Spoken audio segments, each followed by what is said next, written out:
She flinched at every gunshot. They laughed every single time. At Redstone Army Base, combat medic Emily Carter had become the unit's favorite joke. The trembling woman who buried her face behind a medic's bag every time rifles cracked across the range. Sergeant Logan Pierce called her dead weight to her face, in front of everyone, and she just stood there and took it. What none of them knew, what she had spent 3 years desperately making sure no one would ever find out, was that the woman flinching at rifle fire had once operated in places so classified they didn't exist on any map. Before this day ended, every man who laughed at her would be bleeding in the dirt, and she would be the only reason any of them came home. If this kind of story hits different for you, the ones about people who get underestimated until it's almost too late, hit that subscribe button right now and ring the bell so you never miss what's coming next. Drop a like and tell me in the comments, what city, what country are you watching from tonight? I want to see exactly how far this story travels. Now let's get into it. The Arizona desert did not care about dignity. It was 6:40 in the morning, and already the air at Redstone Army Base shimmered with dry, punishing heat that pressed against exposed skin like an open palm. The firing range sat at the eastern edge of the installation, a long, flat stretch of packed dirt and paper targets, and the permanent smell of burnt gunpowder that never quite left the back of your throat, no matter how far you walked from it. 18 soldiers stood in a loose formation near the range entrance, kitting up, checking magazines, running through the kind of casual pre-drill chatter that men develop when they've done something so many times it stops feeling dangerous. There was laughter, there were inside jokes, there was the particular comfortable cruelty that forms inside any unit that has spent too long cooped up together waiting for deployment orders. Emily Carter stood slightly apart from all of it. She was 31 years old, brown hair pulled back tight, wearing her uniform the way someone wears something they no longer trust themselves to forget. She stood with her back slightly angled away from the range, her medic bag resting against her left boot, her hands wrapped loosely around a water bottle she hadn't opened. To look at her, you might think she was simply quiet, reserved, the kind of soldier who kept to herself. You would not notice, not at first, the way her jaw was set, the way her eyes moved in slow, controlled sweeps across the perimeter, the way her right hand, when she thought no one was looking, pressed flat against her thigh and stayed there, like she was manually holding something down. Carter. Sergeant Logan Pierce dropped into her sight line like a bad weather system. I was big across the shoulders, broad-faced, the kind of man who had been the loudest person in every room since approximately the 3rd grade. He had the stripes to back up his presence, which made him twice as comfortable using it. You eating, or are you just planning to stand there looking useless until the drill starts? Emily did not look at him directly. Just getting ready, Sergeant. You look like you're getting ready to evacuate. He glanced back at the others with that half grin that invited participation. A few of them obliged with short laughs. Maybe save us all some time and just tell me now whether I'm going to have to carry you off the range again. That was one time, she said. Flat. No apology in it. One time that I watched personally. He lowered his voice slightly, not out of any real consideration, just dropping it to the register that felt like a private threat. You're a liability, Carter. You know that, right? Every single person on this base knows it. Command's too soft to cut you loose, but if it were my call... The first rifle crack split the air from the range 50 yards away. Emily's body responded before her mind could stop it. Her shoulders drove upward and inward. Her chin dropped.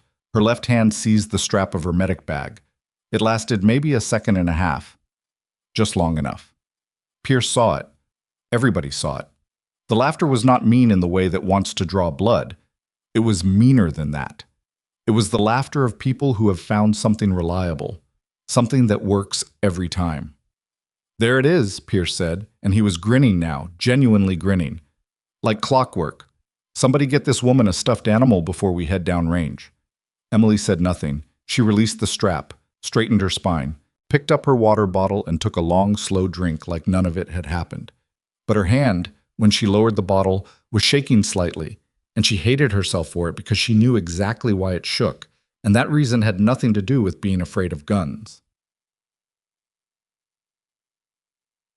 The drill went the way drills at Redstone always went, loud, hot, disorganized in the specific way that happens when soldiers are technically competent but emotionally checked out from a routine exercise. They moved through the range scenarios, called their targets, argued briefly about shot placement scores, and sweated through their uniforms under a sun that had climbed to full brutality by 9 a.m. Emily worked the medical staging area at the range's north end. Her job during live fire drills was straightforward: be present, be ready, treat any injuries that occurred.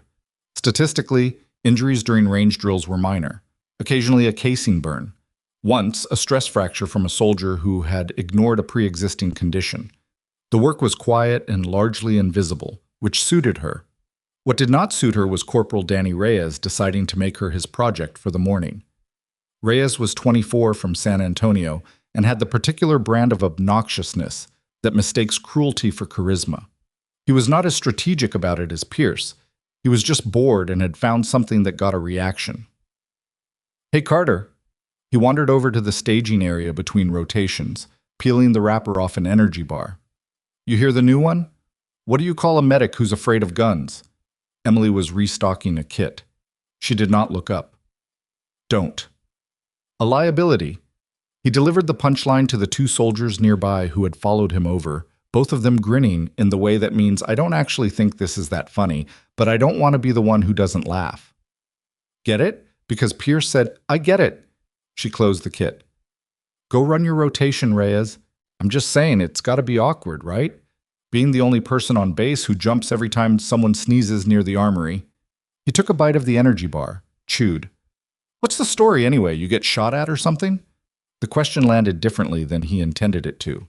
She went very still for just a moment. One of those freezes that's too controlled to be natural, too brief for most people to catch. "Something like that," she said. She turned back to her kit. Her face said the conversation was over. Her hand said nothing at all. They were moving with the kind of precise, practiced efficiency that looked wrong on someone who'd supposedly spent her career as a rear-echelon medic. The way she loaded the syringes, the way she indexed the tourniquets without looking, the way her fingers found exactly what they needed in exactly the right pocket every single time. Reyes noticed none of this because Reyes was not paying that kind of attention. "Must have been rough," he said, not unkindly, which was somehow worse. "Being in the supply chain all those years, real intense stuff." Emily looked at him then, just briefly. Something moved behind her eyes that was not anger exactly, more like recognition. "The way you look at a door you've already decided not to open." "Yeah," she said, "real intense." The incident that cemented her reputation happened at 1400 hours during the battalion's combined arms simulation. It was not a gentle exercise. The CO had brought in miles gear, multiple vehicle elements, and a simulated OPFER team using blank ammunition and smoke grenades. The noise profile was considerable, sustained, overlapping, building in waves rather than arriving in single sharp cracks. The point was stress inoculation, teaching the unit to function when their senses were being overloaded from multiple directions simultaneously. Emily was positioned at the casualty collection point, a designated area 60 meters behind the main engagement line. She was not supposed to be anywhere near the forward element. Her job was to wait, receive simulated casualties, and demonstrate proper triage and treatment protocols. She was doing exactly that when the first smoke grenade went off 12 meters to her left. She did not scream, she did not run, but she dropped into a crouch so fast and so low that she was flat against the ground before the smoke had fully deployed, her right hand shooting to the holster at her hip. Empty. This was a simulation. Her sidearm was locked in the armory. Her eyes already quartering the terrain to her left for elevated positions, for movement, for the geometry of exposure and cover that would tell her where the threat was coming from. She caught herself after approximately 3 seconds. 3 seconds was a long time to be pressed against the Arizona dirt during a training exercise. When she stood up straight, brushed the dust off her uniform, and continued prepping her casualty kit. Her expression was completely neutral. But there were witnesses. There were always witnesses. Pierce found her during the debrief. "Carter." His voice was different this time, less performative, more genuinely disgusted, like he'd crossed from mockery into something that actually concerned him as a leader. "Brief. My vehicle. Now." The debrief happened with the doors closed, which she supposed she should have been grateful for. Pierce sat with his forearms on his knees, looking at her the way you look at a problem you can't figure out how to file the paperwork on. "What happened out there?" he asked. Smoke grenade caught me off guard. I recovered. No impact on mission readiness. You hit the deck. I took cover. The smoke, Emily. His use of her first name surprised them both. He leaned back slightly. I've got 12 people who watched you go to ground like you were taking contact. During a training exercise, with blanks. She held his eyes. It won't happen again. That's not what I asked. A long pause. Outside, she could hear the sounds of the unit wrapping up the day. Equipment being stowed, vehicles moving, the normal noise of people finishing their work and thinking about dinner. I'm only a medic now, she said finally. That's all I can tell you. Pierce stared at her for a long moment. Whatever he was looking for, he didn't find it. He shook his head slowly. Get out, he said. Not unkindly, just tired. And Carter? He waited until she had the door handle in her grip. Whatever's going on with you, you need to get it sorted before deployment. I'm not bringing dead weight into a combat zone. That's not a threat. That's me being straight with you. She nodded once, stepped out into the heavy afternoon heat.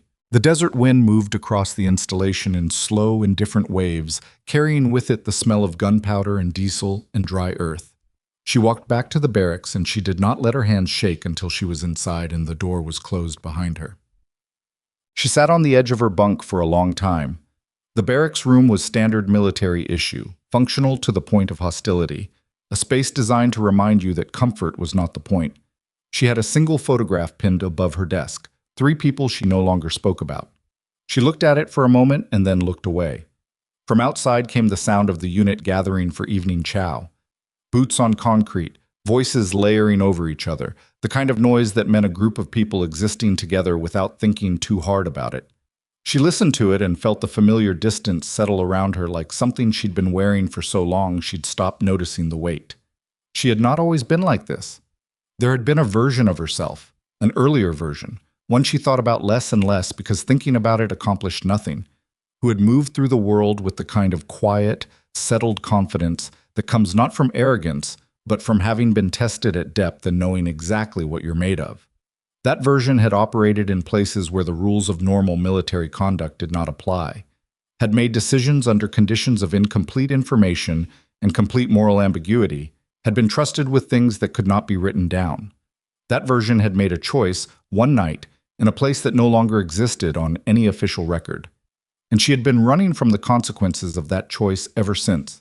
She reached under her mattress and removed a small notebook, not for writing in, just for the single photograph tucked between its pages. She looked at it for 3 seconds. Then she put it back. Her hands were steady. She picked up her medic bag, opened it, and began running through her kit inventory for the 3rd time that day. Not because anything was missing, because the counting helped. Tourniquets, 6, properly staged. Hemostatic gauze, 4 packages. Airway kit, complete.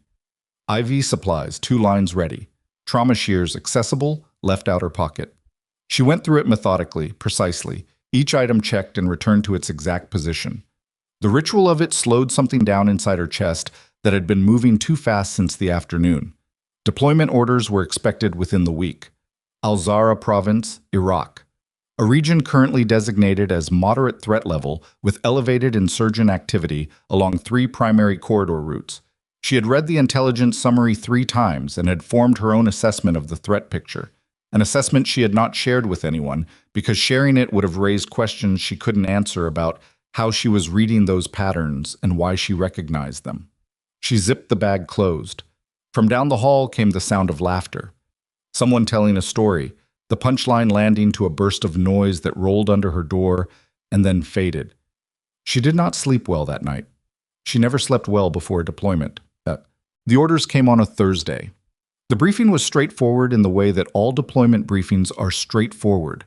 Lots of information delivered in a format designed to make complex, dangerous situations sound manageable. Route packages, ROE cards, communications protocols, the specific flavors of bureaucratic optimism that military planning always produces. She sat in the back row and listened and said nothing and mapped everything they told her against what she already knew. Afterward, Pierce found her in the corridor. "You ready?" he asked. It was not the question he'd been asking all week. There was something different in it. Not quite an apology, not quite an acknowledgement, More like a man who had enough experience to know that sometimes he was wrong about people, but not enough humility to say it directly. "I'm always ready," she said. He looked at her. She looked back. Neither of them said anything else. She hefted her medic bag onto her shoulder and walked toward the vehicle staging area, where the convoy was already taking shape. Trucks and personnel carriers lined up in the dust, soldiers performing pre-movement checks, the specific organized chaos of a unit that had done this before and knows what's coming and moves quickly to keep from thinking about it too much. She took her assigned position in the third vehicle. She secured her bag. She ran her hands over her kit one final time. The engines started. The gates of Redstone Army Base opened, and somewhere ahead of them, in a city they were 3 hours from reaching, someone was already waiting, someone who had known, before the deployment orders were even signed, exactly where Emily Carter would be, and exactly what name to call her by. The convoy moved north out of the forward operating base at Taji just after dawn. 17 vehicles stretched across a kilometer of highway that the military maps labeled Route Copper, but that the locals had stopped using 3 weeks ago. Emily noticed that first.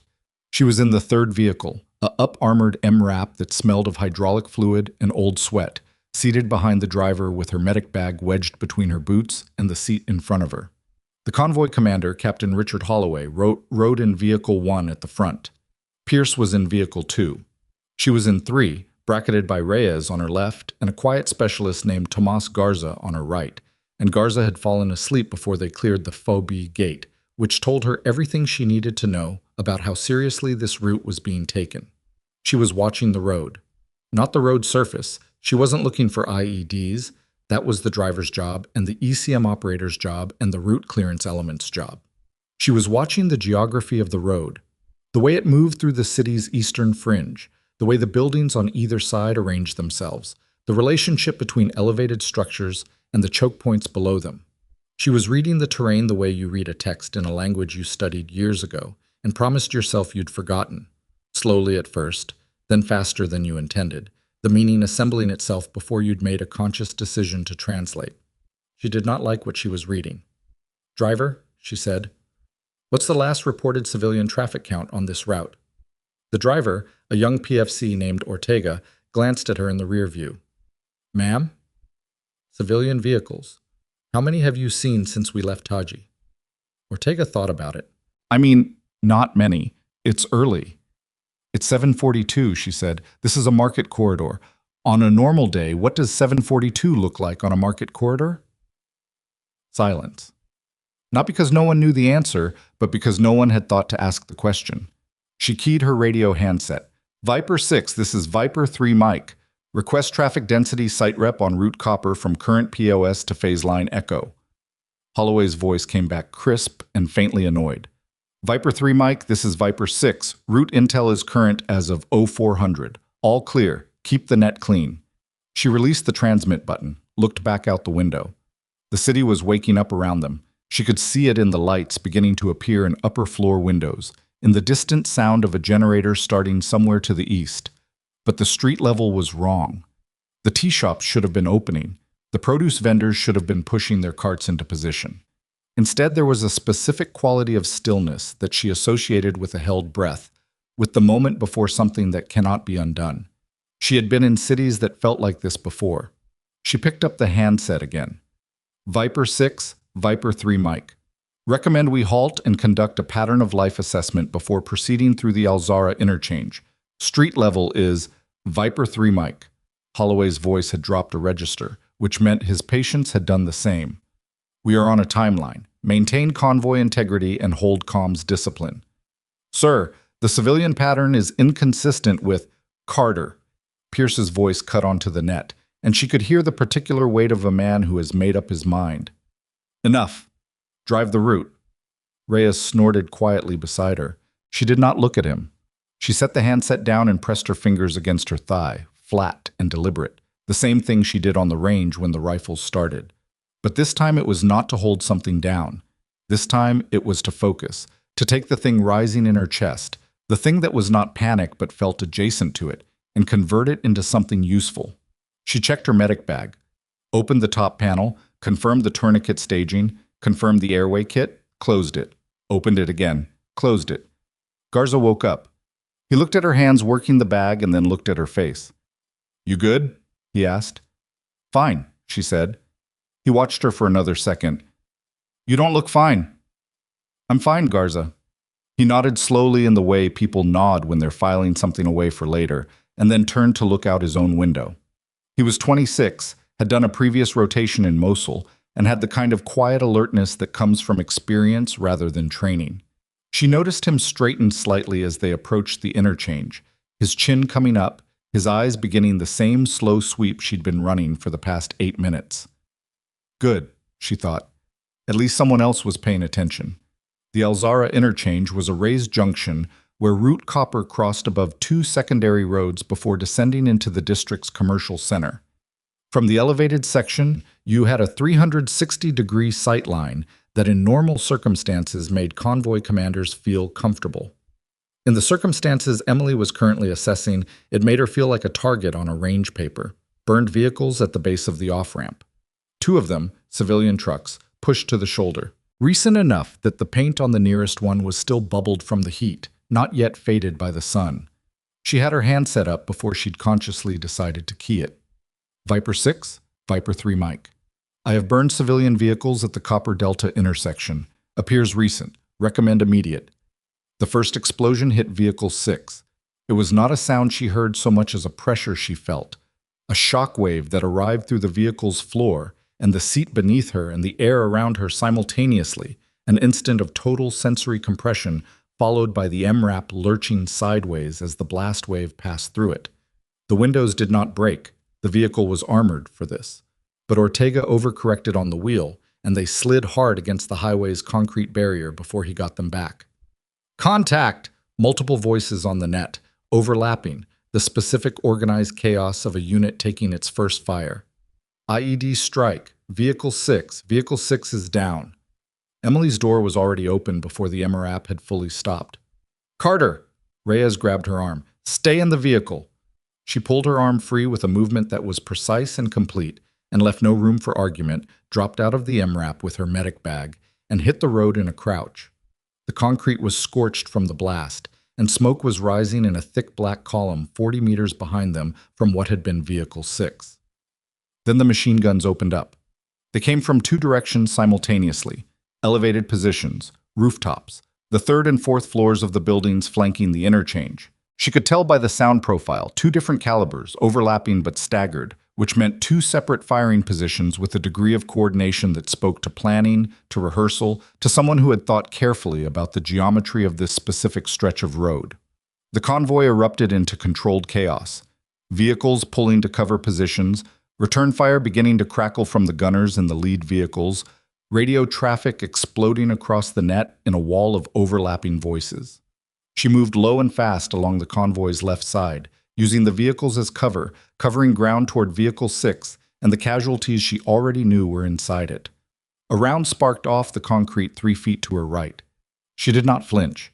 She adjusted her angle and kept moving. What happened in her body during the next 30 seconds was not something she could have explained to anyone. The trembling that plagued her on ranges, in briefing rooms, in the clean and controlled environments where danger was simulated, it was simply gone. Replaced by something else, something older and more fundamental that she had spent 3 years trying to smother, and that rose now with a completeness that frightened her even as it saved her. Her breathing dropped. Her heart rate, she could feel this, had always been able to feel it, settled into a slow, measured rhythm that had no right existing in the middle of an ambush. Her vision narrowed and clarified simultaneously. The noise of the firefight didn't diminish, but it organized itself, the irrelevant elements falling away and the important ones, the firing positions, the angles, the movement of the soldiers around her, the position of the burning vehicle, standing out with a precision that felt almost architectural. She reached Vehicle 6. The left rear tire was gone. The undercarriage had taken the blast, and the vehicle had been rolled by the force of it, coming to rest at a 45-degree angle against the barrier wall. Smoke was pouring from the engine compartment. 3 soldiers were visible through the shattered rear ramp. 1 moving, 2 not. She got the ramp open and went in. The soldier moving was PFC Henderson, 22 years old from Nashville, whom she recognized because he'd been the only person at the FOB who'd ever offered to help her carry her kit. He had a gash across his forehead from the rollover, was conscious, and was trying to drag the soldier beside him toward the ramp with one functional arm. "Leave him," she said. "Let me—" "He's not moving." "I know. Let me work." She pulled Henderson's hand away gently but completely, positioned herself beside the second soldier, Specialist Watts. She matched the face to the name in a fraction of a second, and ran her hands over him in the rapid sequence of trauma assessment: airway, breathing, circulation, major hemorrhage. Watts was unconscious but breathing. His left femur was compromised, she could tell by the angle of the leg, and there was significant bleeding from a laceration on his upper arm. She had a tourniquet applied to the arm and a stabilization wrap around the leg in under 90 seconds. The third soldier was worse. She worked without thinking about working, which was the only way it was possible to work like this. Her hands moved on their own, while some other part of her brain managed the radio she'd pulled from the rack, calling in a CASEVAC request with the grid coordinates and the number of urgent surgical cases in a voice so flat and organized that the soldier running the battalion TOC later told his sergeant he'd thought it was the automated emergency protocol. Outside, the firefight had reached a particular intensity that meant the initial shock phase was over and both sides had settled into their positions. She could hear the convoy's crew-served weapons working, the rhythmic thump of the 50 cal from Vehicle 1 laying down suppressing fire. She could also hear, beneath that, the pattern of the enemy fire. And she was doing something she should not have been doing, something that no combat medic who had spent the last 3 years in supply chains and base assignments should have been capable of doing, which was reading that pattern and understanding it. 2 positions on the rooftops had gone quiet. That meant they were either suppressed or they were moving. If they were moving, they were moving to a third position she had already identified when she first saw the intersection's geometry. A parking structure 200 meters northeast, 4 stories, clear sightlines to the entire convoy. Viper element, this is Viper 3 Mike. She had the radio in one hand and her trauma shears in the other, and she was talking while she worked, which should not have been possible but was. Advise all elements. Anticipate secondary position shift to structure northeast of current contact, 4-story parking garage. Grid. She gave the grid from memory. The same memory that had already mapped this intersection from the vehicle while everyone else was either sleeping or ignoring her. Establish suppression on that structure now, before they can set. A pause on the net. Then Holloway's voice changed in a way she couldn't fully characterize. Say again, Viper 3 Mike. You're calling fire direction from inside a casualty vehicle? Affirmative. I have 3 casualties, 2 urgent surgical, working the problem. Someone needs to cover that structure. Another pause, shorter. All Viper elements, shift suppressive fire to northeast parking structure, grid as follows. And he repeated her grid back to the convoy, which meant he was acting on it, which meant something had shifted in how her voice had sounded in that moment. She finished with the third soldier, Corporal Devereux, who had been the one not moving, who had a penetrating chest wound that required an improvised chest seal and a prayer she wasn't making because she didn't do that anymore. Just the chest seal and her hands, and the next step, and the next step after that. He was breathing when she came out of the vehicle, shallow and labored, but breathing. She pulled all 3 casualties to the cover of the barrier wall and then did something that she would not be able to explain to anyone afterward in terms that would satisfy them. She looked at the firefight, not the way a medic looks at a firefight, from a distance, trying to identify the safe path to the next casualty. She looked at it the way someone else looks at a firefight, someone with a different set of tools and a different frame of reference, reading it the way she'd read the city from the vehicle window an hour ago, the meaning assembling faster than she'd intended. Garza. He was behind the vehicle to her left, returning fire at the primary contact position. She moved to him in a crouch, fast, staying below the barrier wall. What? He didn't stop firing. The team on the east rooftop. They've been quiet for 40 seconds. They moved. They're going to the parking structure. Carter, I'm a little busy. The parking structure northeast, Garza. Look.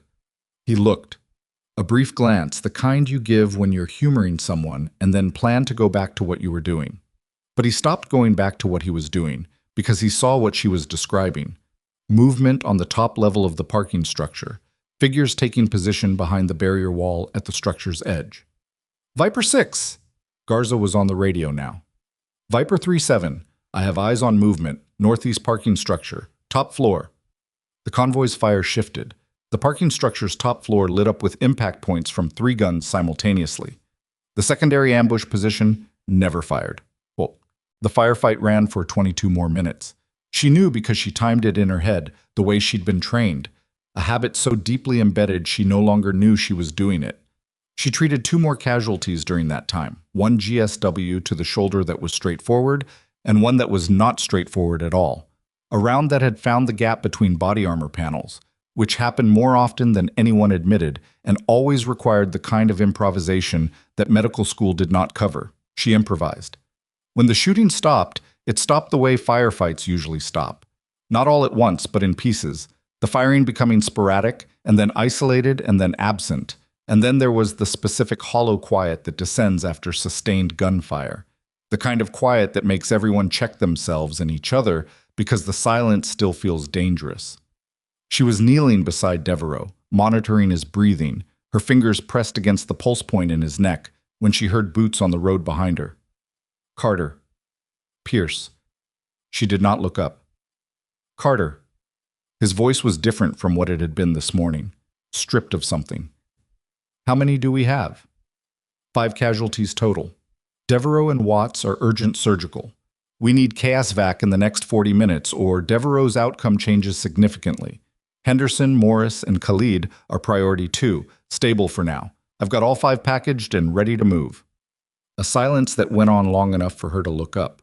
Pierce was staring at her, not with the expression she was used to seeing on his face when he looked at her. Something had replaced it that she didn't have an easy name for. Not respect exactly. Not yet. It was rawer than that, more uncomfortable.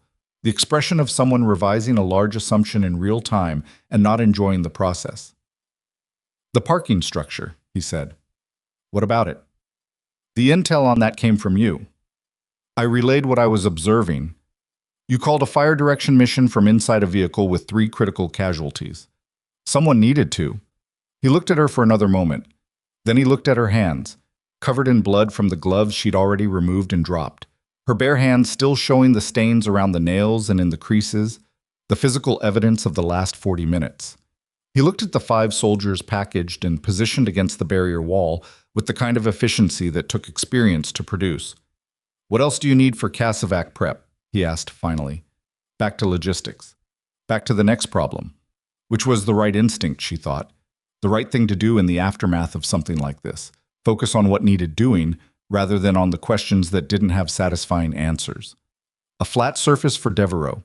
He needs to stay supine, and someone to maintain pressure on Watts's dressing while I monitor the chest seal. Done. He turned and called 2 names.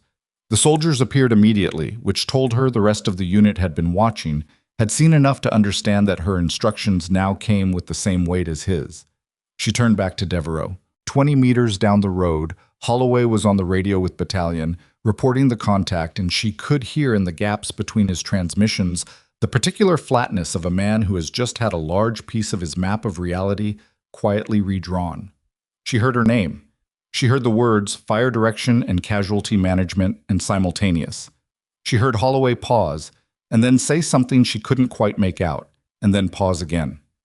She focused on Devereaux's breathing. In and out, still shallow, still holding. She had made a mistake today. Multiple mistakes, if she was being precise about it. Calling those grid coordinates from memory. The fire direction call. The way she'd moved through the vehicle, the way she'd moved through the kill zone to reach it, the way her hands had not shaken even once during the entire contact. Every one of those things had left a mark on people who were now going to start asking questions. She had known this moment was coming. She had known, probably, since the day she first arrived at Redstone, that a version of this moment was inevitable. You could only hide something so large for so long, especially in environments that were specifically designed to strip away everything that wasn't real. But knowing it was coming did not make it feel better. The Casevac helicopter announced itself with sound before it announced itself visually. The deep rhythmic thump of rotors bouncing off the surrounding buildings, growing from a presence in the distance to something immediate and overwhelming. She watched it come in from the south, a Blackhawk configured for medical evacuation, banking into the cleared space that Holloway's element had marked with smoke. She stayed with Devereaux until the flight medic took over. She gave the handoff precisely. Mechanism of injury, time of wounding, interventions performed, current vital trend, the improvised chest seal, and why she'd used the specific technique she'd used. The flight medic, a staff sergeant with the efficient manner of someone who has heard 1,000 handoffs, stopped writing midway through and looked at her. "Who certified you on needle decompression?" he asked. "I cross-trained," she said. "Where?" She handed him Devereaux's treatment card. "He needs a surgical suite in the next 30 minutes. That's the priority." The flight medic held her gaze for a second, then nodded and turned back to his patient. She stepped back from the aircraft and watched it lift. Reyes was standing 10 feet away, holding his rifle across his chest, watching her. He had the look of someone who wanted to say something and couldn't find the words for it. Not an apology exactly, because Reyes was not built for apologies, but something in that direction, some preliminary movement toward a different way of seeing her. She didn't wait for him to find the words. She picked up her medic bag and walked back toward the vehicle. "What?" "The convoy reassembled by 1100 hours. 2 vehicles were non-mission capable and had to be recovered. The route to Al-Zahra had been declared compromised pending explosive ordnance clearance, which meant the mission profile had changed, and the unit was redirected to a staging area at a smaller FOB 15 kilometers north. They drove the alternate route in a silence that felt different from the silence they'd left base with that morning. Heavier, more aware of itself. She sat in the same seat in Vehicle 3. Garza was beside her again. He did not try to sleep this time. "The parking structure," he said, after about 10 minutes on the road. No preamble, just that. "What about it?" "How did you know?" She watched the road outside the window. The terrain here was different, more open, less urban, the buildings giving way to flat scrubland broken by occasional clusters of low structures. Easier to read, less to hide behind. "Pattern recognition," she said. "From what?" "Training." A long pause. He was not satisfied with that, and she knew it, and he knew she knew it, and he was deciding whether to push or let it go. "You called the grid from memory," he said. "You hadn't looked at a map since the briefing." "I have a good memory." "Carter." His voice was quiet, not unkind. "I did a rotation in Mosul. I've seen people under fire before. A lot of them. I know what it looks like when someone goes tactical, and I know what it looks like when someone's trying not to show that they're going tactical." He paused. "You were going tactical." She said nothing. "I'm not asking because I want to cause you problems," he said.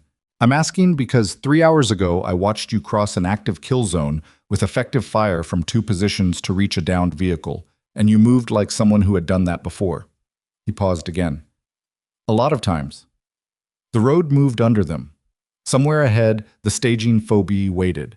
The reports to be filed, the debrief to be conducted, the questions that were going to come, the questions she had already started calculating how to answer. "I'm only a medic," she said. Garza nodded slowly, looked out his window. Did not say anything else. It was the most honest lie she had told in 3 years. The debrief happened at 1400 hours in a prefabricated building at FOB Kestrel that smelled of instant coffee and stale air conditioning. The battalion S2, intelligence officer, Major Diane Tran, a precise woman in her early 40s with the patient eyes of someone who processed information professionally, sat across from Emily with a notepad and a recorder and a very careful expression. "Walk me through the sequence," Tran said, "from when you first identified the anomalous civilian pattern." Emily walked her through it, methodically, completely, in the flat language of a tactical report, keeping her answers exactly wide enough to explain what had happened without explaining the depth of the frame she'd used to see it. Tran listened without interrupting. When Emily finished, Tran looked at her notes for a moment and then looked up.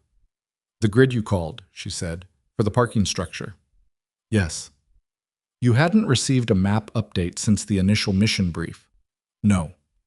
"And the grid was accurate to within," Tran checked her notes, 12 meters. "I've always had good spatial memory." Tran looked at her with the patience of someone who had heard many things in many debriefs over many years. "Sergeant Carter," she said. Not specialist, not private, not the dismissive Carter that Pierce had been using. Sergeant, which was not Emily's rank at Redstone, where she held the rank of specialist. Where did you receive your grid navigation qualification? Emily felt something shift very slightly in the room, not a physical thing, more like a change in temperature that only she was aware of. I'm cross-trained, she said. From which program?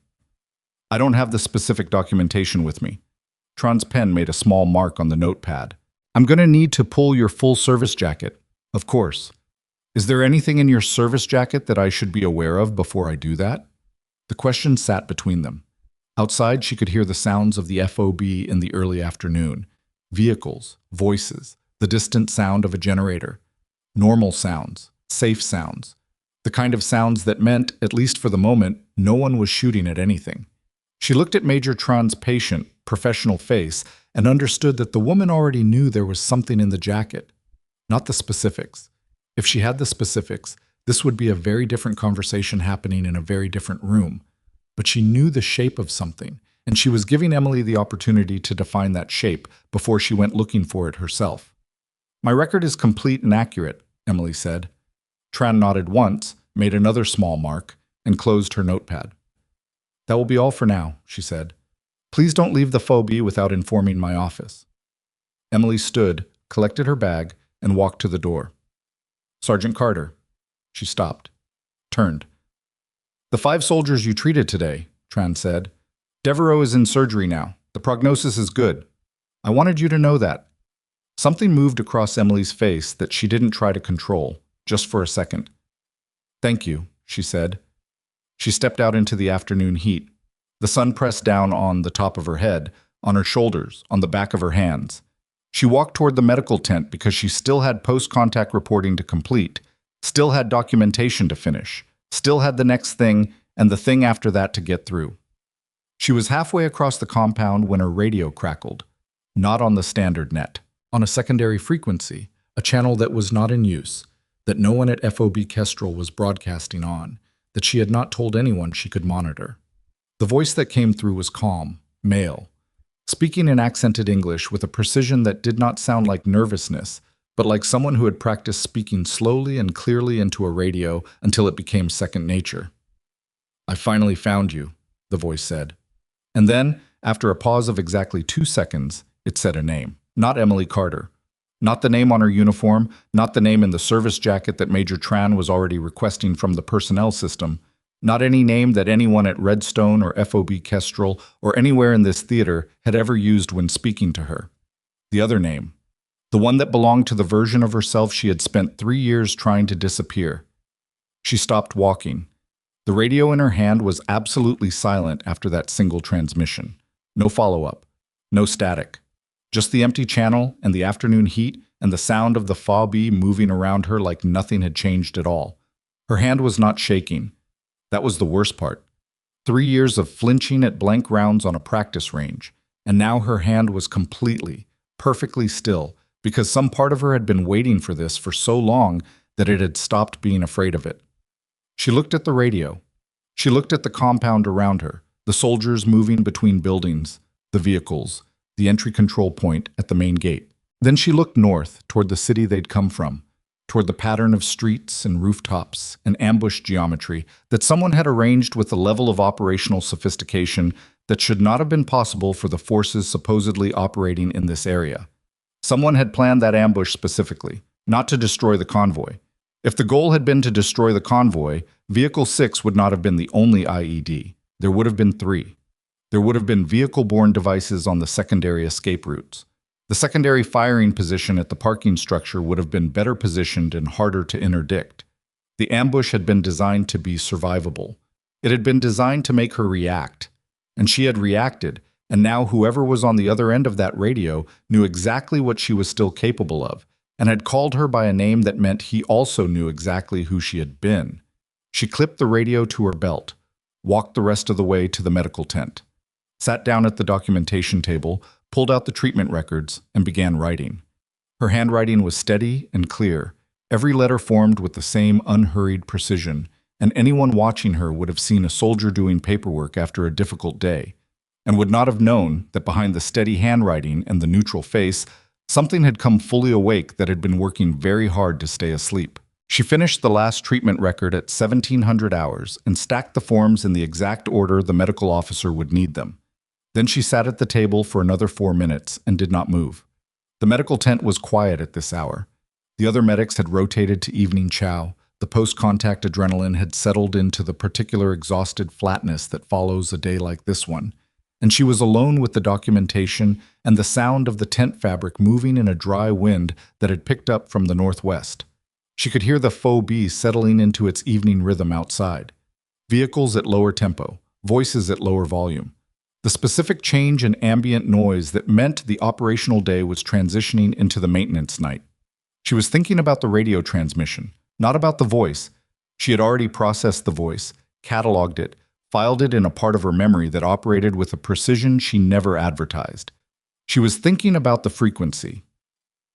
The secondary channel was not a standard military frequency, not something anyone at FOB Kestrel would be monitoring. Accessing it required knowledge of a communications protocol that had been retired from active use 3 years ago, along with the program it had served, and the people who had served in that program. The number of people who should have known that frequency was very small. The number of people who should have known that frequency and known the name he'd used was smaller still. She set her pen down, picked up the radio from the table where she'd placed it when she came in, turned it over in her hands once, looking at it without seeing it, and then set it back down. The tent flap opened. Pierce ducked inside, carrying 2 cups of coffee in the way that men carry things when they want to appear like they're just passing through but have actually made a deliberate decision. He looked at the stacked forms, looked at her, and set one of the cups on the table beside her without asking if she wanted it.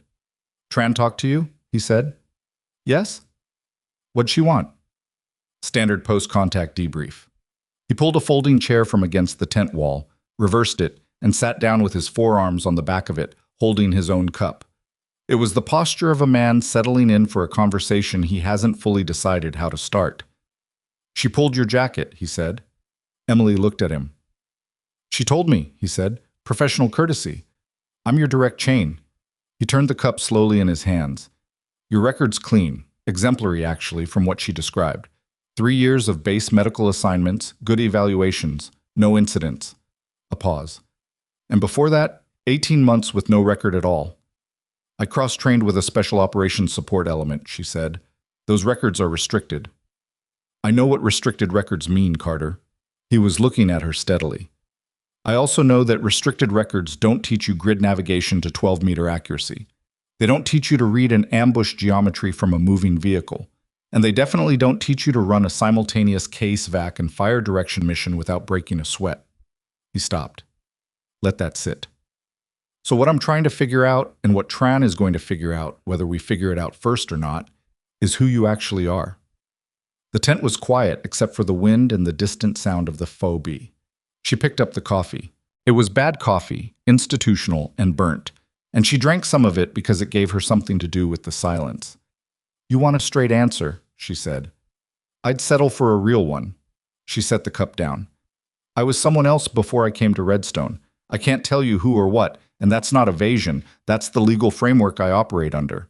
What I can tell you is that the person I was then is not the person I'm trying to be now, and I came to Redstone specifically because it was as far from what I used to do as I could get while still being useful." Pierce was quiet for a moment. "The flinching," he said. "What about it?" "It's real." "Yes." "But it's not because you're afraid of guns." She looked at him directly for the first time since he'd sat down. "No," she said. "It's not." He nodded once, slowly, like a man taking a measurement. "Okay," he said. He stood, picked up the folding chair, and put it back.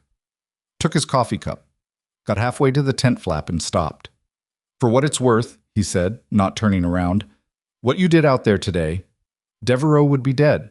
Henderson would be dead. Probably 2 or 3 others." A pause. "I was wrong about you. I want you to know I know that." He left before she could respond, which was probably deliberate, because Pierce was the kind of man who found it easier to say true things if he didn't have to stand there and watch them land. She sat with the empty tent and the bad coffee and the radio on the table in front of her. 2 minutes later, it crackled again. Same frequency, same voice. Different words this time, and these words were not directed at her. They were directed at someone else, someone on the other end of the transmission who was receiving a set of coordinates and a timeline and a series of instructions delivered in the flat, organized language of operational planning. She caught it in the first 3 seconds because she was already monitoring the frequency and because her brain, when it heard that voice, had simply shifted into the mode it remembered, pulling meaning out of noise with a fluency she'd spent 3 years pretending she didn't have. She had the notebook open and the coordinates written down before the transmission ended. She stared at what she'd written. The coordinates resolved to a location 12 kilometers southeast of FOB Kestrel, a residential district, dense population, the kind of area where civilian density made conventional military response complicated and slow. The timeline was 6 hours, which put the operation at approximately 2,300 hours. And the instructions, the part that sat in her chest like something cold, were not instructions for another ambush. They were instructions for hostages. She went to Tran at 1830. The S2's office was a partitioned corner of the operations building, walls thin enough to hear the communications operators working on the other side, illuminated by a combination of fluorescent tubes and 2 desk lamps arranged to eliminate shadows. Tran was still at her desk. Emily had not expected anything else.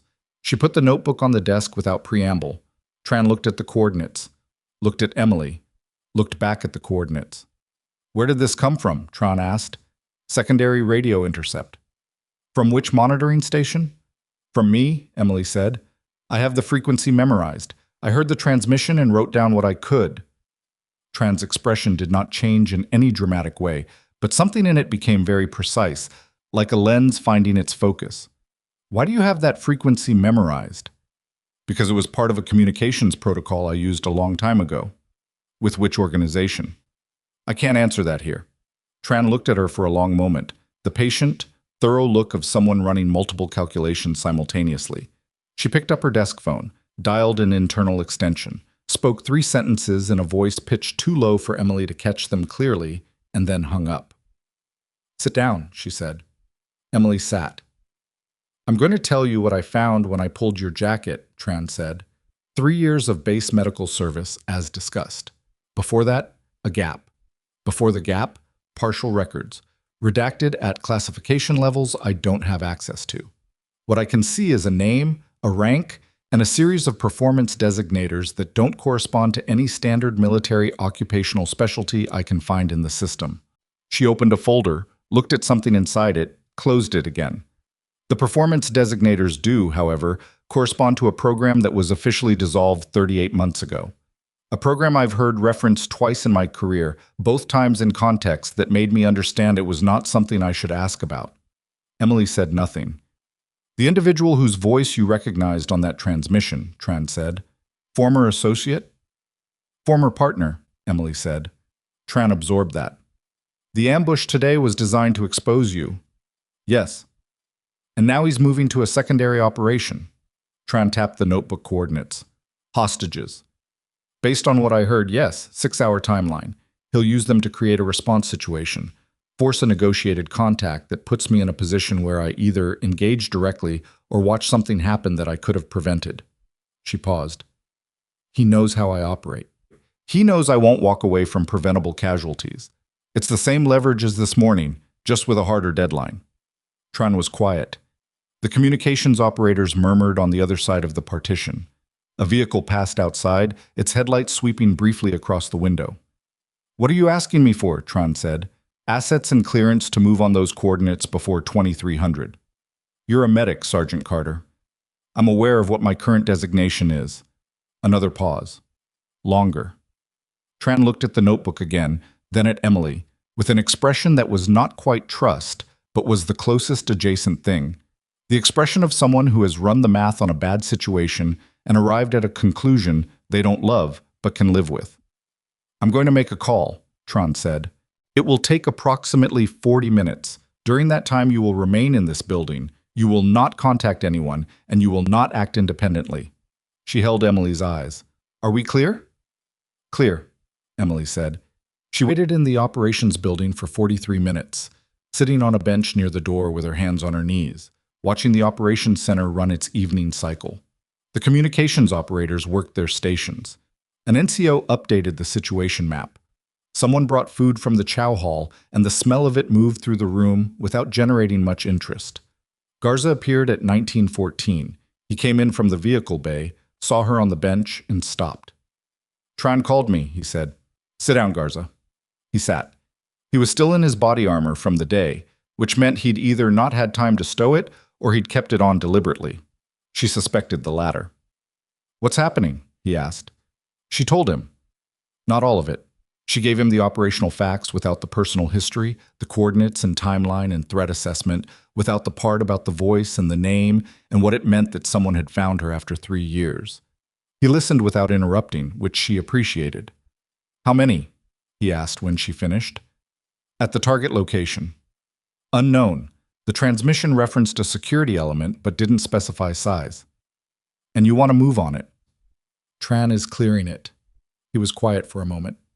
"Is this related to you, personally?" She looked at him. "I'm asking because I want to know what I'm walking into," he said. Not accusatory, factual. "Yes," she said. "It's related to me personally." He nodded, looked at the situation map across the room. "Okay," he said, "just that. Okay, like it settled something." What? Tran's call produced 3 things. A 4-person direct action element from a quick reaction force that had been standing by at Phoebe Kestrel for a separate mission, a cleared route package to the target grid, and a 2-word verbal authorization that Tron delivered to Emily privately, in a voice that indicated the 2 words had come from high enough up the chain that she was not going to specify how high. The 2 words were, "proceed accordingly." Emily understood what they meant. She also understood what they cost Tran professionally to relay them without more context, and she filed that understanding away. They moved at 2100 hours, 6 people total, the 4-person QRF element, Garza and Emily.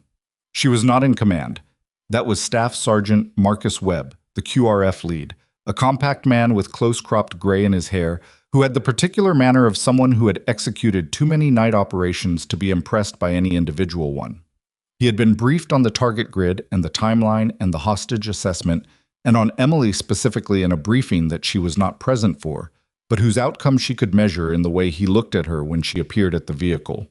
He looked at her the way you look at a tool you haven't used before but have been told is the right one for this particular job. "You're not running medical tonight," he said. "No," she said. "You carrying?"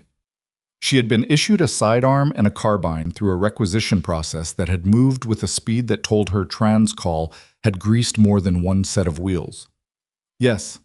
He looked at the carbine, looked at her. "When did you last run a CQB clearance?" She told him. His expression shifted in a way she'd seen before on the faces of men who had just recalibrated something. He nodded and moved to the vehicle without further questions. They hit the outer edge of the target district at 22:15. The neighborhood was older construction, 2-story residential blocks built close together, narrow lanes between them, the kind of urban terrain that absorbed sound and movement and made every corner a potential problem. Webb's element moved through it in a standard bounding pattern, 2 by 2, with Garza on her left and one of the QRF specialists on her right, and she moved through it with the particular quality of stillness and motion that had no name she'd ever heard, but that meant, in practice, that she made very little noise and generated very little visual signature and knew where her feet were going to be before they got there. She had not moved like this in 3 years. It felt, and she disliked this, like coming home to a house she'd never wanted to own. The target building was the 3rd in a block of 5, a former commercial space on the ground floor, residential above, the windows on the upper level showing thin light behind drawn curtains. Webb hand-signaled the entry approach from their position in the shadow of the building across the lane. Emily was reading the target building's exterior the same way she'd read the city from the convoy vehicle that morning. Systematically, every visible feature indexed and compared against the mental model she'd been building since they left the fob. Entry points. 1 primary door, ground floor, steel frame. 1 secondary, fire escape side. Windows. 3, upper level, 2 showing light, 1 dark. The dark one was on the same side as the fire escape, which meant it was either a bathroom or a position. She tapped Webb's arm. 2 fingers pointed at the dark window. Then the same 2 fingers swept to indicate the angle from the fire escape landing. He looked, processed, nodded once. He adjusted the entry plan without discussion, which was the response of a man who trusted the input because the input was specific. The fourth QRF specialist, a young woman named Castillo, who moved like she'd been doing this since she was 16, shifted to cover the fire escape side while the rest of them moved on the primary entrance. The entry was not clean. They never are, regardless of what the planning looks like on paper. Webb's breacher got the door on the first attempt. The QRF team moved through the ground floor in the organized, controlled aggression of a practiced element, voices clipped and functional, and Emily was behind them on the stairs before the first floor was fully cleared because the light was upstairs and the hostages were upstairs. She took the stairs on the left wall, left hand trailing the plaster for orientation, carbine up, and her breathing still in that same flat, controlled rhythm that had settled into her somewhere on Route Copper that morning and had not left. Top of the stairs. A short corridor, 2 doors. The light was coming from the far door, yellow and steady, not flickering, which meant electric, which meant generator, which meant resources and planning. The near door was the dark one she'd identified from outside. She went to the near door first. It opened inward. She pushed it with her foot and went in low and right simultaneously, and the room was empty, which was what she'd expected, but she checked the corners anyway because the only time you didn't check corners was when you were ready to accept the consequences of not checking them, and she was never ready for that. Back to the corridor. Webb was at the far door with 2 of his people preparing entry.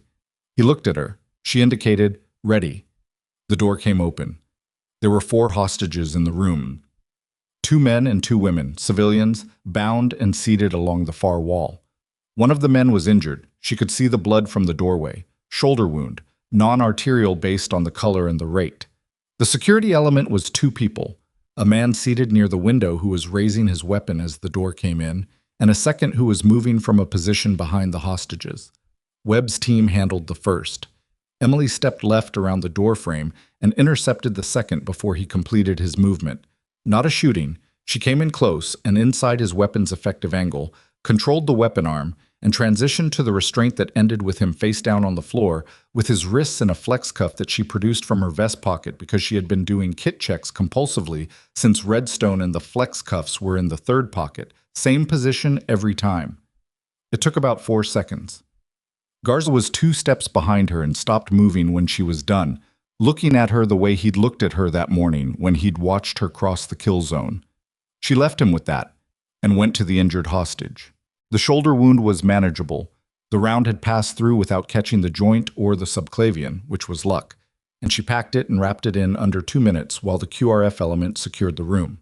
The other 3 hostages were physically intact, scared in the deep bone-level way that comes from sustained fear rather than acute shock, and she spoke to them in short, direct sentences while she worked because silence in this context was worse. "You're safe. We're American military. You're going to walk out of here." She looked at the nearest one, a woman in her 50s who was holding herself very still with the controlled effort of someone who had decided not to fall apart until she had permission. "What's your name?" "Mira," the woman said. Her voice was mostly steady. "Mira, is anyone else in the building?" "The man who left. An hour ago, maybe." Mira's eyes were tracking Emily's hands working on the wounded man. "He said he was going to make a call. He didn't come back." Emily's hands stilled for exactly 1 second. "What did he look like?" she said. Mira described him. She described him accurately and in enough detail that Emily did not need to hear all of it. She stopped needing to hear it about halfway through, when the height and the way of carrying himself and the particular quality of the calm Mira described resolved into a certainty she had already been moving toward since she heard that voice on the radio. "Webb." She didn't raise her voice. He was close enough. He came to her. She said 2 sentences quietly. He listened, then got on his radio and said 3 sentences, and she went back to the wound she was finishing because the wounded hostage's breathing was the immediate priority, and everything else would have to operate in parallel. She got the man stable. She got all 4 hostages moving toward the stairs, Garza and Castillo bracketing them, moving them toward the vehicles waiting 2 blocks north. She was the last one out of the room. She stopped in the doorway. There was a phone on the table near the window. Not a military radio, a civilian handset, older model, the kind that used a local SIM and left a minimal signature. It had been left face up on the table, which was not how you left a phone you'd forgotten. That was how you left a phone you wanted found. She crossed to it without touching it, looked at the screen. One message, sent to this number from an unknown contact, time-stamped 11 minutes ago. I know you'll read this. Don't bring them. Come alone. You know where. She stood in the empty room with the phone on the table and the sounds of her element moving in the corridor behind her. And the thing that rose in her chest was not fear. It was older and more complicated than fear. She knew where. The where was a place that existed in a part of her memory that had nothing to do with grid coordinates or tactical planning. It was a place she knew because of an event that had happened there. An event that had made her into the version of herself she'd spent 3 years trying not to be. The location was not close. It was not in this country. But the phrase meant something else here, translated through context and operational pattern. Where meant the type of place, the configuration of it, the conditions under which they had always conducted face-to-face when the standard methods were compromised. Abandoned structure, civilian absent, high ground with multiple exits. She cataloged the district in her memory. 3 candidates within operational range. She left the phone where it was and walked out of the room. Webb was waiting for her at the vehicles. The hostages were loaded and the element was ready to move, and he was standing at the rear vehicle with his arms folded and an expression that said he had already decided what he was going to say and was waiting for her to arrive so he could say it. The QRF mission is complete, he said. Hostages are recovered. We're going back to Kestrel. I need 30 minutes, she said. Carter, there's a secondary location. He's there. If we leave now, he disappears and this starts again somewhere else. She held his eyes. Trans-authorization covers the operation. This is still the operation. Tran authorized a hostage recovery. Tran authorized me to proceed accordingly. She let that sit. Webb, if he walks tonight, the next version of this looks different. Maybe it's not hostages. Maybe it's another convoy. Maybe it's something that doesn't have a warning attached. He looked at her for a long moment. She could see him running the calculation. Mission parameters versus the specific kind of military pragmatism that comes from understanding that operations rarely resolve as cleanly as their original orders suggest. You're not going alone, he said. I'm aware. And I'm not taking all 4 of my people into an uncleared structure for a target I have nothing on except your say-so. 2, she said. You and Castillo. Garza stays with the hostages. He thought about it for 3 seconds. 2, he agreed, and you're not running point. I'll follow your lead. He gave her a look that said he knew that was not quite the same thing as agreeing to his terms, but was as close as he was going to get. Move, he said. She moved. The building was a former municipal storage facility on the district's eastern edge. 3 stories, concrete, the windows long since emptied of glass, the roof partially collapsed on the south side. She had identified it as the most likely candidate based on the access geometry, the civilian clearance radius, and a quality of the building's position relative to the surrounding streets that she knew how to read because she had learned to read it in places she no longer named. They came in from the north, moving fast and low, and she was watching the building's upper levels as they approached, reading the shadows in the empty windows the way you read text, looking for the particular quality of stillness that means someone is working hard to be still. 3rd floor, east window, left margin. She touched Webb's arm, pointed. He saw it. They went in through the ground floor entrance. No door, the frame empty, the interior smelling of concrete dust and old standing water. She took the east staircase because it was the one that would put her at the right angle to the window she'd identified, and she moved up it in the dark with her hand on the wall and the carbine tight, and her breathing still doing the thing it did in these situations, slowing down when it should have been speeding up, the fundamental wrongness of that rhythm, something she had long ago stopped trying to argue with. 2nd floor. 3rd floor landing. The corridor was long and dark, the far end opening to the east room through a frame with no door. She could see faint ambient light from the city outside coming through the east window. She moved to the door frame and stopped. I know you're there, said the voice from the dark room. The same voice from the radio. The same accent, the same precise calibration. I've been watching the approach since you cleared the first block. She did not respond. I left the building before your element arrived. I've been here for 40 minutes. A pause. Come inside, Emily. I didn't leave the phone so you'd send someone else. She stepped through the door frame.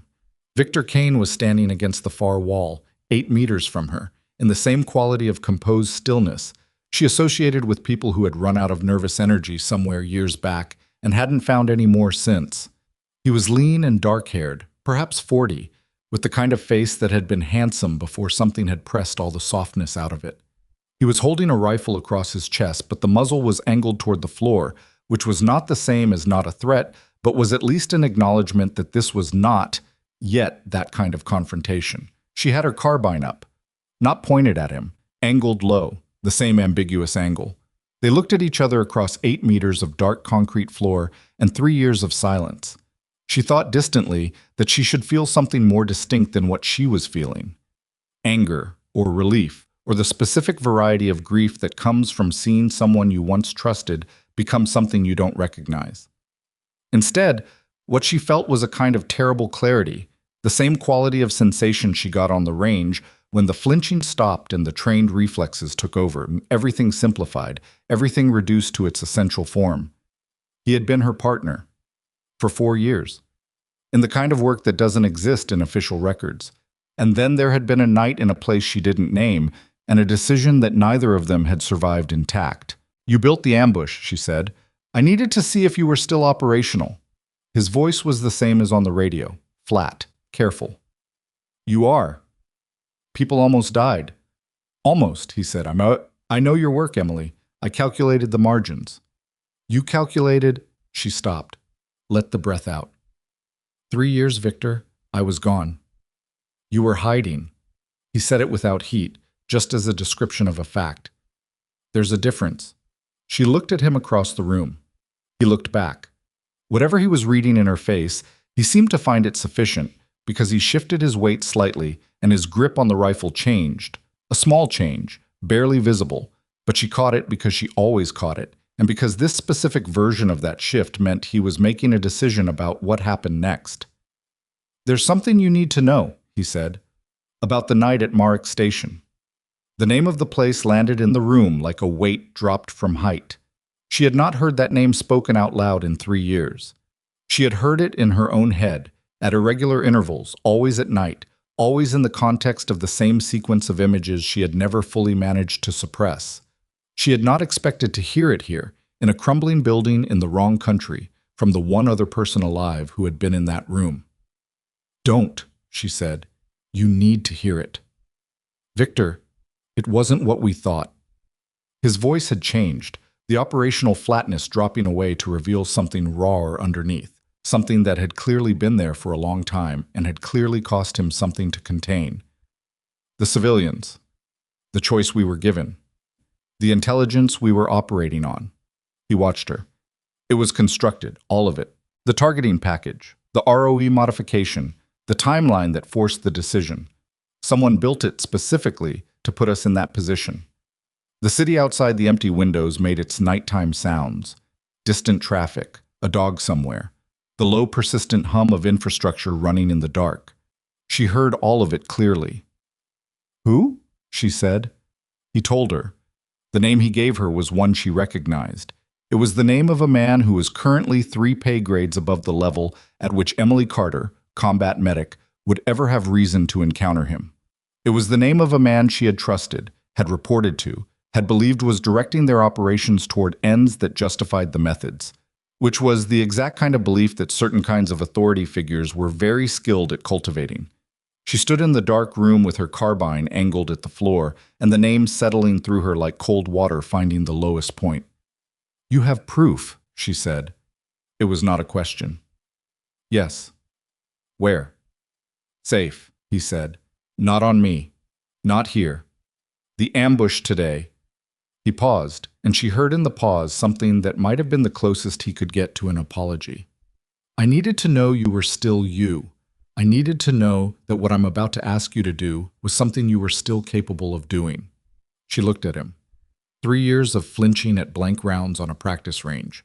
3 years of counting tourniquets and indexing trauma shears and insisting she was only a medic now. Only a medic, because the alternative was being the other thing, and she had decided, in the aftermath of Marek Station, that the other thing had cost too much. "What are you asking?" she said. He held her eyes across the dark room and told her. Webb came through this door frame behind her at that moment, Castillo a step behind him, both of them with weapons up and the particular focused quality of people who have been listening from a position of incomplete information and have decided to stop waiting. "Carter," Webb said, "we need to move." She did not turn around. She was looking at Victor Kane, who was looking back at her, and in the space between them was everything that had happened at Marek Station, and everything it had cost both of them, and everything that might still be possible if the name he'd just given her turned out to be provable. "Give me the proof," she said. He reached into his jacket with 2 fingers, slowly, the specific slowness that means I know you're watching my hands, and I want you to see what they're doing, and produced a small device, a data drive, matte black, the kind of thing you could lose in a pocket and not feel. He set it on the concrete floor between them. She looked at it, looked at him. She crossed the room, picked it up, and put it in her vest pocket. "You should have just called me," she said. "I didn't know if you'd answer," he said. She turned and walked toward the doorframe where Webb and Castillo were waiting, their weapons still up, their expressions carrying the controlled confusion of operators who have just witnessed something they don't have the context to categorize. She was 3 steps from the door when Victor spoke again. "Emily." She stopped but didn't turn. "I'm sorry," he said. "For all of it." She stood in the doorframe with the city's ambient light coming in through the empty windows and the data drive in her vest pocket, and 3 years of carrying something alone that had just shifted, fractionally, toward being shared. She did not say anything. She walked out into the corridor and the darkness of the building closed behind her, and her hands at her sides were completely still. Comme morong noisung. Show more. Webb didn't say anything on the walk back to the vehicles. That was notable. Webb was the kind of man who debriefed in motion, processed out loud, asked questions while moving, used the walk back from an objective to begin the mental work of closing the loop on what had just happened. She had observed this about him during the 40 minutes they'd spent together, and she filed behavioral patterns automatically, the same way she filed grid coordinates and wound classifications, without deciding to. His silence meant he was still deciding what to do with what he'd witnessed. Castillo walked on Emily's right, also quiet. But Castillo's silence had a different texture. Younger, less processed. The silence of someone who saw something they couldn't categorize and was waiting to see how the adults handled it before forming an opinion. She reminded Emily of herself at that age, which was not a comfortable thought. The vehicles were where they'd left them, the hostages loaded, Garza standing at the rear with his carbine on his chest, and an expression that sharpened when he saw the 3 of them returning instead of 4. "Where's the target?" he said. "Not in custody," Webb said. Garza looked at Emily. She looked back at him. Whatever he read in her face, he filed it and let it go, because Garza was that kind of soldier, and she was increasingly grateful for it. They drove back to Phobe Kestrel in a convoy of 2 vehicles that felt very small in the dark, and she sat with her hand over the vest pocket where the data drive was, not pressing on it, just aware of it. The way you're aware of a weight that has shifted the balance of everything it's near, Sab. Tran met them at the gate. Not in her office, not in the operations building, at the actual vehicle entry point, which meant she had been watching the return on the camera feeds and had made a decision about the conversation's location before the vehicles stopped rolling. She was in her patrol uniform, which she had not been wearing earlier, which meant she'd changed, which meant she'd had time to think about what she was going to say, and had decided that saying it with a certain degree of formality was the right approach. Webb got out first. Tran spoke to him briefly, and whatever she said made him glance once at Emily and then walk toward the operations building with Castillo without looking back. The hostages were taken by the FOB medical staff, who appeared from a side entrance, 3 people moving with the quiet efficiency of a team that had been standing by. Then Tran looked at Emily. "Walk with me," she said. They walked. Not toward the operations building, not toward any of the obvious command spaces, toward the vehicle maintenance bay at the FOB's western edge, which at 23:30 was empty and loud enough with generator noise from the adjacent power unit to make casual eavesdropping difficult. Emily recognized the choice of location as deliberate and said nothing about it. Tran stopped near a workbench and turned. "Tell me what happened," she said. Emily told her. All of it this time. The room, the conversation, the name Victor had given her, the data drive. She kept her voice at the same register throughout, flat and complete, and she watched Tran's face as she spoke the way she always watched faces when delivering information, reading the micro-adjustments that told her which parts were landing hardest. The name landed hardest. Tran's expression did not change in any visible way. Her eyes did something, a slight shift in focus, like a woman who has just heard a sound from an unexpected direction and is now determining the angle. "Say that name again," Tran said. Emily said it again. Tran was quiet for a moment. Then, "You understand what you're telling me?" "Yes." "You're telling me that a currently active senior intelligence officer deliberately constructed a scenario 3 years ago that resulted in the termination of a classified program, the deaths of at least 4 operators, and the professional destruction of 2 others." Tran kept her voice even. "And that you have what purports to be documentation of this on a device given to you by a man who just conducted an armed operation against your convoy and took civilian hostages."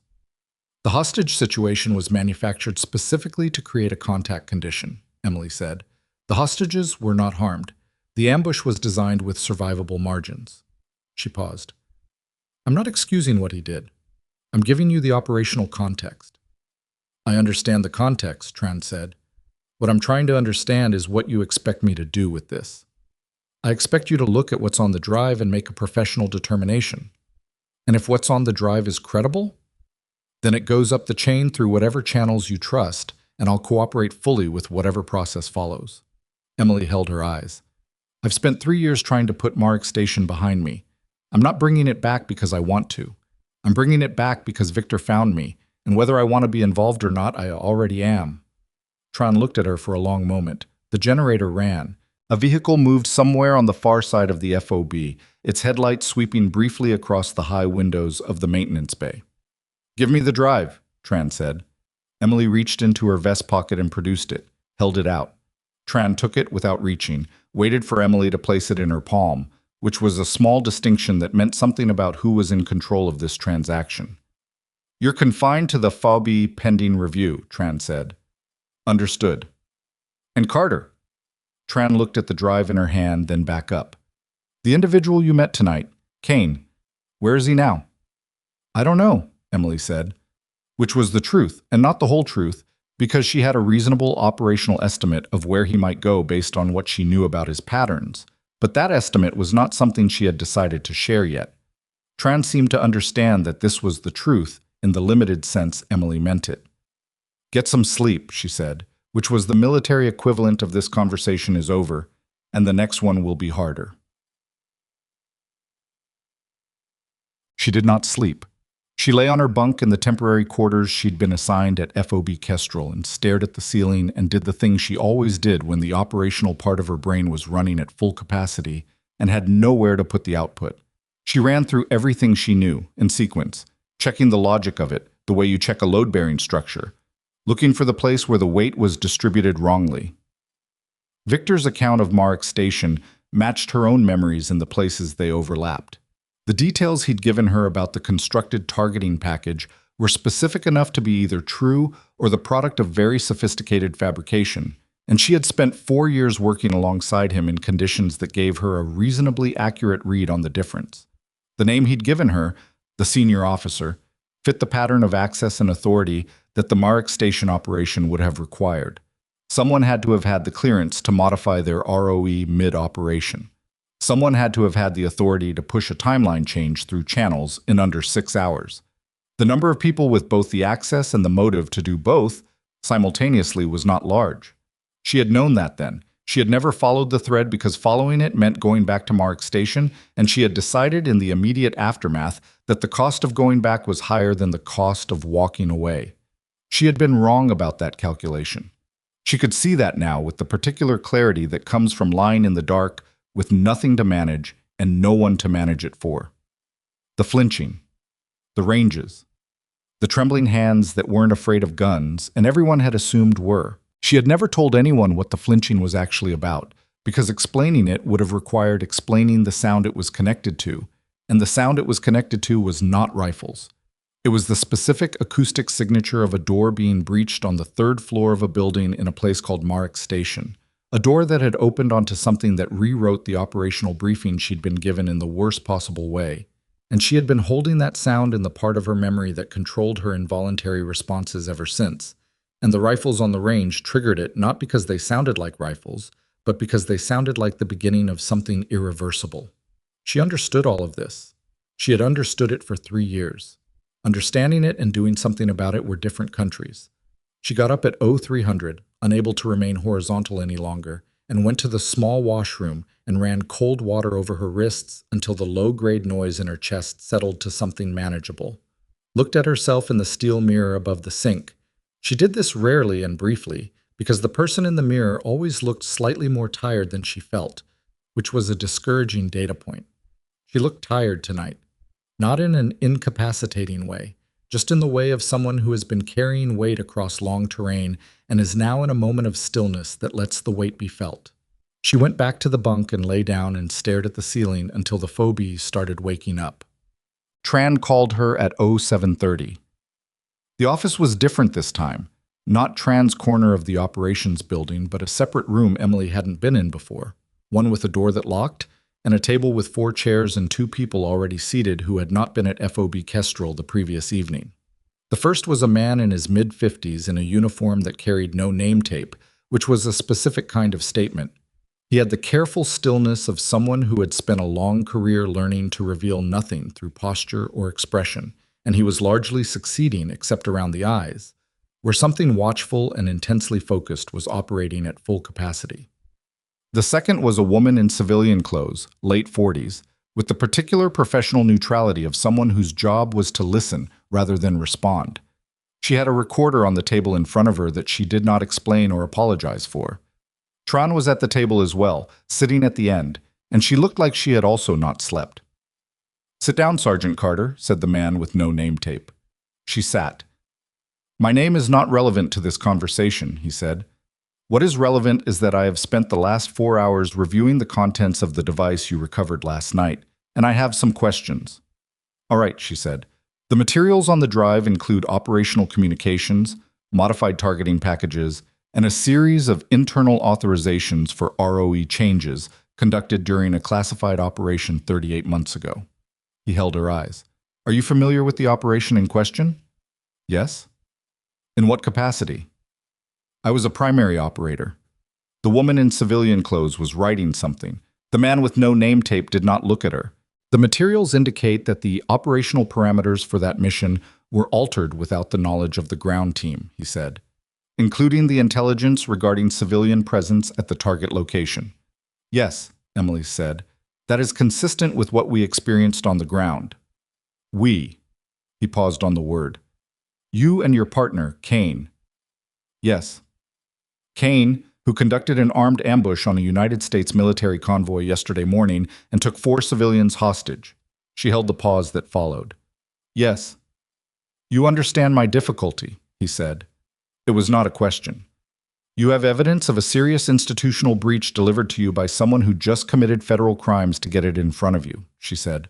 "The source undermines the credibility of the material, regardless of the material's actual validity."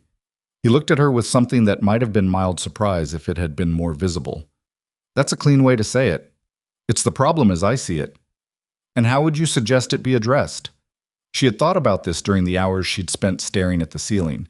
She gave him the answer she'd arrived at, the one that had the best chance of threading the specific needle this situation required, using the drive's contents as a starting point for independent verification rather than as evidence in itself, identifying the secondary documentation trails that a modification of that scope would necessarily have generated in systems that no one had thought to clean up because no one had anticipated that the ground team would still be alive and operational 3 years later.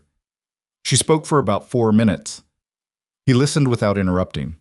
When she finished, he was quiet for a moment. Then he looked at Tran. "Step outside," he said. Tran looked briefly at Emily. A quick, contained look that communicated something Emily read as "I'll be right here," and left the room. The woman in civilian clothes also left, taking her recorder. The room was very quiet with just the 2 of them in it. "You were the best-rated operator in the program at the time of its dissolution," he said. "I want you to know that I know that, because some of what I'm about to say might land differently if you don't know that I know it." She waited. "The name on the drive," he said. Kane's identification of the individual responsible for the Marek Station modification. Yes. I've seen that name before. Not in this context. In a different one, 6 months ago, in materials that were brought to me through a separate channel by a separate party. He paused. I did not act on those materials because I did not have sufficient corroboration. The room processed that. The drive gives you corroboration, she said. Potentially. He looked at her steadily. What it gives me more immediately is a source. 2 sources. If Kane is willing to make himself available through a channel that doesn't involve him being in federal custody for what he did yesterday. Emily was quiet for a moment. What are you offering? I'm not offering anything yet. I'm having a conversation. Understood. What would you be offering, hypothetically, in exchange for Kane's cooperation through a legal channel? He looked at her with the eyes of a man who had conducted many of these conversations and found the directness of this one mildly unusual in a way he seemed to appreciate. Immunity for the operational conduct, contingent on full cooperation and complete disclosure, he said. And the same for you, regarding the matters related to Marek Station that you've been carrying around for 3 years under the designation of a medic at a base in Arizona. He paused. You are not a medic, Sergeant Carter. You haven't been for a long time. Continuing to pretend otherwise serves no one. She looked at the table. At her own hands, flat on its surface, no tremor. I need to be able to reach Kane, she said. I assumed as much. That's going to require you to not have people looking for him in the meantime. I'm not in a position to issue a general stand-down, he said. I can narrow the scope of the active search to non-critical status for 48 hours. After that, I can't hold it. 48 hours, she said. 48 hours. She nodded once. He nodded once. It was not an agreement in any formal sense. It was 2 people who were both experienced enough to know that some understandings were more durable when they weren't documented. He stood. She stood. One more thing, he said at the door. The convoy ambush, the hostage situation, the assessment you ran on the Kestrel district last night. He looked at her with the careful, steady look that had not changed in the entire conversation. How much of that was still you, and how much was muscle memory? She understood the question. He was asking whether what had emerged under pressure the previous day was something she'd chosen to bring back, or something that had come back on its own. I don't know yet, she said. It was the most honest answer she had. He accepted it, nodded once more, and left. Pierce was outside the building. She wasn't surprised. The fob wasn't large, and he was the kind of NCO who maintained situational awareness about where his people were and what was happening to them. And she had stopped being surprised by this quality in him sometime around the previous afternoon when he'd brought bad coffee to a tent at the end of a very long day. He fell into step beside her without being invited. They walked toward the eastern perimeter, where there was a stretch of wall that caught the morning sun, and where there was no particular reason for anyone else to be at 0800. How bad is it? He asked. Complicated, she said.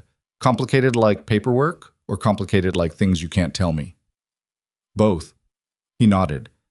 Walked with his hands in his pockets, which was not a regulation posture, but which she had noticed he adopted when he was thinking rather than supervising.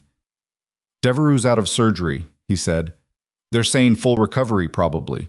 Shoulder's going to give him trouble, but he'll be functional. Good.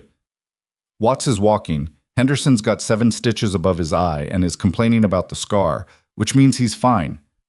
A pause. Khalid and Morris are already asking when they go back out. She absorbed this. The inventory of the people she'd treated felt different in the morning than it had in the immediate aftermath. Less like a triage list and more like something else, something she didn't have a precise name for. Pierce. She stopped walking. He stopped too, turned to face her. What you said yesterday, about being wrong about me. I said it. I'm not asking for an apology. I know you meant it, and that's enough. She looked at him directly. But I want you to understand something. The flinching on the range, the way I responded to the drills. None of that was performance. None of it was me hiding something. He looked at her carefully. I know that. I don't think you do, actually. She held his eyes. I was afraid. A specific kind of afraid for a specific reason that I can't explain to you. And the fact that I was also capable of doing what I did yesterday doesn't cancel the fear out. Both things are real. That's what I want you to understand. Pierce was quiet for a moment. The sun was coming up over the eastern wall of the FOB, and it caught the dust in the air and made it briefly visible, a slow drift of particles that moved without any apparent direction. "Okay, hey," he said. Again, just that. The same word he'd used in the tent the previous evening, carrying the same particular weight of a man choosing to accept something on its own terms rather than on the terms he'd come in with. She nodded. They stood at the wall for another minute, not talking, and then he left to deal with the morning's operational tasks. And she stayed at the wall because she needed another minute before she could deal with what was coming next. What was coming next was a satellite call that she made from the communications room at 0900 on a frequency that required two separate encryption handshakes before the line opened, which told her that the man with no name tape had done what he'd said he would do in terms of providing access. The line connected on the 7th ring. "I knew you'd call," Victor said. 48 hours, she said. "That's what I got you." A pause. "From who?" She described the man with no name tape in 2 sentences. Victor was quiet for a moment. "He's the right person," Victor said, "if he's willing to run it. He has corroboration from a separate source. The drive was the piece he needed." She paused. "He's offering immunity, yours and mine, contingent on full cooperation." "Mine." Victor said the word with a quality she couldn't quite read. Not skepticism, something more complicated. "After yesterday." "After yesterday." He was quiet again. She could hear his breathing on the line and the faint background noise of wherever he was. Traffic, she thought, and the particular ambient sound of a city that was not FOB Kestrel. "There's more on the drive than what I showed you," he said. "I assumed." The Mark station modification was not an isolated operation. There are 3 others. Different programs, different operators. Most of them didn't come out the other side. She held on to that for a moment. 3 others. Different operators. Most of them didn't survive. "Then the immunity framework needs to account for all of it," she said. "Not just our situation. He'll resist that. Then you're going to have to give him a reason not to." She paused. "Victor, are you actually willing to come in?" Another silence. Longer. She stood in the communications room with the handset against her ear and the encryption indicators blinking on the panel in front of her, and she thought about what it had cost him to spend 3 years building the case he'd built, maintaining access to operational channels he should not have had, moving through a world that had officially recorded both of them as inactive, all while carrying the same weight she'd been carrying and doing it without the option of going to Arizona and pretending to be someone smaller. "I'm tired," he said finally. And then, after a moment, "Yes." She released a breath she had been holding for approximately 4 minutes. "Where are you?" she said. He told her. She mapped it mentally, calculated the route, the transit time, the access point that would allow him to come in through a channel that bypassed the general active search. 22 hours, she said. "Give or take. Can you hold position?" "Yes." "Don't contact me again on this line. I'll send a confirmation through the secondary channel when the arrangement is confirmed." "Emily." His voice had the quality it had carried in the storage building the previous night, the rawer register beneath the operational surface. "The soldiers on the convoy, the ones you treated, are they—" "They're going to be fine," she said. He didn't say anything to that, but she heard the silence change in a way that she understood. 22 hours, she said, and closed the line. She found Garza at 1100 in the vehicle bay where he was assisting with the post-contact maintenance checks on the MRAP they'd been in the previous morning. He was elbow-deep in an inspection of the undercarriage cooling system and looked up when she appeared, read her face, and straightened slowly. "Walk with me for a minute," she said. They walked to the eastern wall. She was spending a lot of time at the eastern wall. She did not tell him everything. She told him enough, that the situation from the previous night was being handled through the appropriate channels, that it involved her past in ways that were now being addressed, that there was likely to be a process in the coming weeks that would change her assignment status. He listened with the same quality of attention he'd brought to everything since the convoy. Not passive, not deferential, just present and processing. "Is it going to be okay?" he asked. Not meaning the broader institutional situation, meaning her. She thought about it genuinely, which was something she did not always do when that question was asked. "I think so," she said. "I don't know what okay looks like exactly, but I think it's pointed in that direction." He nodded, looked at the wall. For what it's worth, he said. Yesterday. Both yesterday. The convoy and the building last night. You're the best operator I've ever worked beside. And I've worked beside some good ones. She looked at him. I'm a medic, she said. He smiled at that. Just briefly. The first time she'd seen him smile in 2 days. Sure, he said. Whatever you say. He went back to the vehicle bay. She stood at the wall. The sun was higher now, fully committed to its daily project of making the desert as inhospitable as possible. She felt it on the top of her head and her forearms and the back of her neck, the particular aggressive warmth of a mid-morning in a place that did not moderate itself for human comfort. She had a data drive that was now in the hands of someone with the authority to do something with it. She had a former partner moving toward a negotiated return. She had 48 hours minus the time already elapsed. She had a debrief process ahead of her that was going to require her to go back through Mark Station in full detail in a recorded format with all the weight of formal institutional memory attached to it. She had been a medic for 3 years. She had been good at it, genuinely good, in the clean and straightforward way that work you believe in produces. She had liked counting tourniquets and indexing trauma shears and being the person who could stop the bleeding when nobody else could. There had been a simplicity to it that had felt, in the immediate aftermath of everything, like the only livable version of what her life could be. She was not sure what version came next. Pierce appeared at her right shoulder with the specific quality of presence that meant he had been dispatched by someone rather than arriving independently. Tran wants you, he said. Now? She said when you're ready, but she said it in a way that meant now. She pushed off the wall, started toward the operations building. Pierce walked beside her. Carter. He said it in the corridor outside Tran's office, quiet enough that it wouldn't carry through the door. Whatever's about to happen in there, you've got the full weight of this unit behind you, for what that's worth. She looked at him. He was not a man who said things like that casually. I was a man who said exactly what he meant, and usually less rather than more. It's worth something, she said. She meant it. She knocked on Tran's door and went in, and behind her the corridor was quiet, and the faux bee moved around them all in its ordinary rhythms, and somewhere 22 hours' drive from where she stood, Victor Kane was moving toward the first honest conversation either of them had been able to have in 3 years. The door closed behind her. Tran looked up from the desk where 4 separate file folders were open and a recorder was already running. Let's start from the beginning, Tran said. Your real record. All of it. Emily sat down, placed her hands flat on the table, and began. She talked for 4 hours. Not continuously. Tran stopped her periodically to clarify a date, to request a more specific description of a chain of command, to ask her to repeat something in different words that would translate more cleanly into the formal record. The recorder ran the whole time.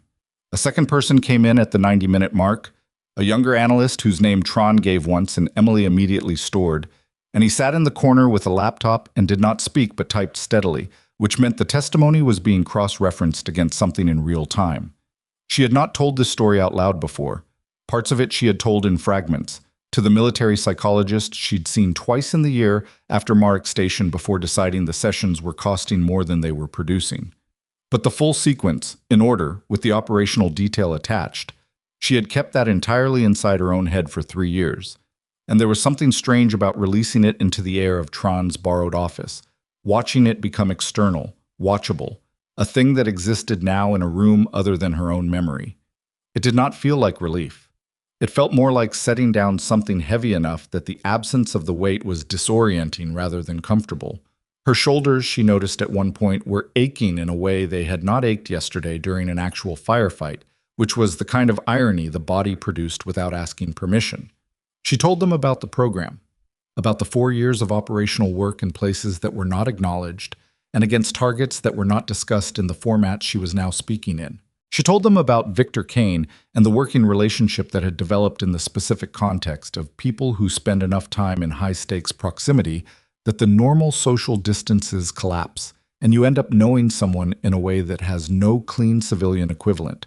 She told them about Marek Station, all of it, the modified intelligence package they'd received 6 hours before entry, the ROE change that had arrived through a channel she had not questioned because the channel was authorized at the level that meant you did not question it, the 3rd floor of the building and the door that had opened onto information that rewrote everything, the decision she and Victor had each made in the seconds that followed, and the way those decisions had diverged in one specific irreversible moment that neither of them had ever been able to fully account for afterward.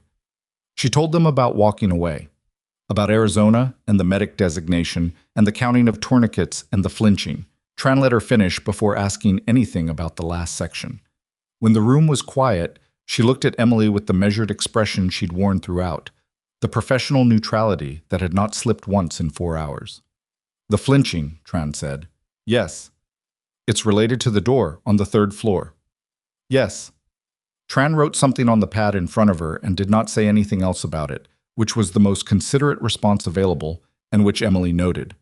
The analyst in the corner closed his laptop at the 4-hour mark. Tran stopped the recorder. She looked at the closed recorder for a moment, then looked at Emily. That's enough for today, she said. Is it sufficient? It's more than sufficient, Tran paused. The corroboration from the separate source that was referenced to you this morning, the individual without a name tape, it maps onto your account in the places that matter most. The ROE modification chain, the authorization pathway, the timing. She paused again. You weren't wrong about what you saw at Marek Station, and you weren't wrong about what it meant. Emily sat with that for a moment. She had known this, had believed it, at the level of operational assessment, since the night in the storage building when Victor told her the name. But there was a difference between knowing something and hearing it confirmed by a second party in a formal recorded context, and the difference turned out to be larger than she'd expected. When does Kane come in? Tran asked. Approximately 11 hours from now, if he's maintained his position. I'll have the appropriate people in place. Emily nodded, started to stand. Carter. Tran's voice stopped her. She looked up. When this process concludes, and it will take time, probably several months, you're going to be asked about your future assignment preferences. She held her eyes. I want you to think carefully about what you want, not what you're able to do. What you want. It was an unusual thing for a senior intelligence officer to say in the context of a formal debriefing process. Emily looked at her for a moment. Why are you telling me that? She asked. Because people in your position, coming out of situations like this, have a tendency to let the institution decide for them because deciding for themselves feels like more than they can manage. Tran looked at her steadily. You've been managing more than most people could handle for 3 years. I think you can manage a preference. Emily looked at her, nodded once. She walked out into the afternoon and stood in the FOB's central corridor and breathed the dusty, generator-flavored air of a military installation in a desert country and tried to locate, somewhere in the complicated interior landscape of the last 48 hours, what she actually wanted. It was a harder question than it should have been. Victor arrived at OCH 600 the following morning, 23 hours after she'd made the satellite call, through an access point on the FOB's northern perimeter that had been arranged with the kind of quiet coordination that left no record in the standard logs. She was not supposed to be at the access point. She went anyway, because some decisions were easier to make by simply making them. He looked worse than he had in the storage building. The light was different, early morning, flat and honest, and it showed the specific exhaustion of someone who had been running on adrenaline and purpose for long enough that both had finally metabolized.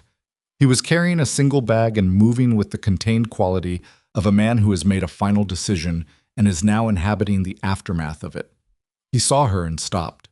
They stood 6 feet apart in the early morning light at the edge of a military installation in the middle of a country that neither of them had originally planned to be in. You came to meet me, he said. Yes. Why? She thought about it honestly. Because you came back, and I didn't want the first face you saw to be someone you don't know.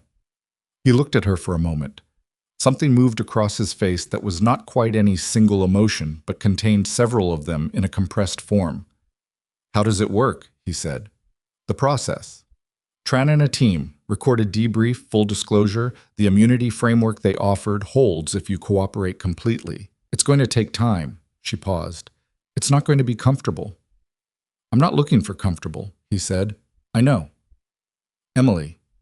He said her name the way he'd said it in the storage building, with the weight of the whole history of it behind the word. After this, when it's done, what do you do? She had been thinking about Tran's question since the previous afternoon. She had not arrived at a clean answer, but she had arrived at the edges of one, the shape of something that wasn't yet fully visible, but that she could sense the outline of in the way you sense a structure in the dark before the light comes up enough to see it. "I don't know yet," she said, "but not this." She said it without bitterness, just as a fact. "Not the way it was." He nodded. He understood what she meant: the program, the operations, the version of the work that had produced Mark Station, and everything that followed it. That version was done, for both of them, regardless of how the institutional process resolved. "The medical work," he said, "at the phobie, what you did on the convoy. What about it? Is that—" He paused, choosing the word carefully. "Is that real? Or was it just what was available?"